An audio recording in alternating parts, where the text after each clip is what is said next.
Hasan Unal, you just heard Yusuf Edem speak. Your take on it. He said that one of the points that she may have left out is the United Arab UAE angle. Well, that's one, but I think one of the points he brought up is also important. That is the reaction of the United States to what was going on in Turkey at the time. I mean, at best you can call it ambiguous, okay? But you are not supposed to be ambiguous about what is happening in your close friend and allies in that sense at the time.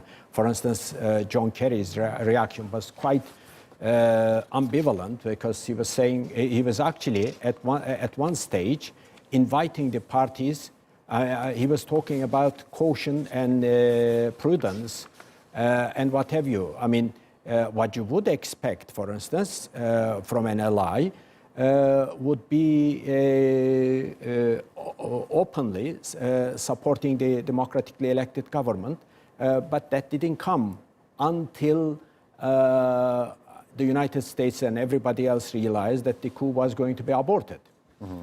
Whereas from early on, I remember, as I followed the events, for instance, Kremlin issued a statement saying that Kremlin was very concerned about what was going on in Turkey, and it was in the very early hours of what was happening. So these things are important, and these things basically leave their mark quite strongly on the psyche of the people as well as on the government. BAE, of course, you know, a very close, a close associate of the United States, if you like, was one way or the other again involved in what was happening. And I would, as I understand, before the coup took place, the BAE was sponsoring certain people and certain groups here and there against the Turkish government. So that is also being unearthed as a result of the coup attempt. All right. Now I'm looking at, let's continue our sort of conversation on foreign policy. I'm looking at the transcript of President Erdogan's speech, in which he just finished up at Istanbul Atatürk Airport. He said that just as we will never let go of our fight for our independence, our future, our enemies will also never cease to put up obstacles in our path. I'm trying to sort of translate this simultaneously. And it's this mentality that we should be approaching what's going on in Syria, what's going on in the Eastern Mediterranean, what's going on in Cyprus, what's going on in the Aegean. Put that in perspective for us.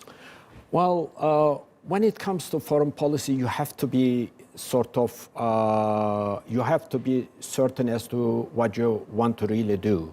For instance, it would be in Turkey's no interest. Ambiguity. You can occasionally have ambiguity as far as it serves your interests. For instance, there may be something fluid, there may be a developing situation about which you can't basically formulate a clear-cut position occasionally. But for instance, I would say, as one who has been following the events in the region, and as one who has been following Turkish foreign policy closely, it would be in Turkey's best interest to normalize its relations with its neighbors, starting with Syria, for instance, even with Egypt and Israel, because one way or the other, we would have to have normalized relations with these countries, at least in order to isolate the Greek Cypriots. Because as long as we persist in our verbal war of words with these countries, then, for instance, countries like Egypt, countries like Israel, who used to keep the Greeks at bay in earlier, before, for instance, when their relations with Turkey were quite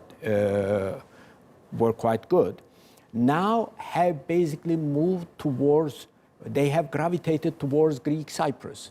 So for no reason, we are offering, through our foreign policy and through our bad relations with all these countries, the Greek Cyprus, and by implication Greece, a number of friends and allies. And this doesn't seem to be serving Turkey's best interests. Okay, Turkey may have a row with Syria, Turkey may have a row with Egypt, or another one with Israel. But you have to basically weigh the pros and cons, whether these rows are worth carrying on with.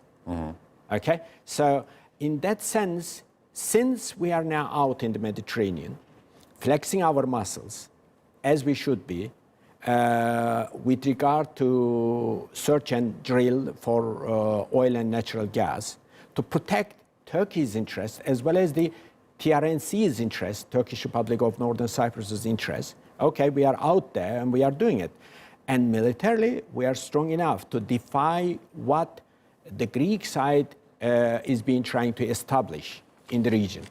But at the same time, I mean, a good foreign policy would be together with the policy, not only through the flexing of muscles.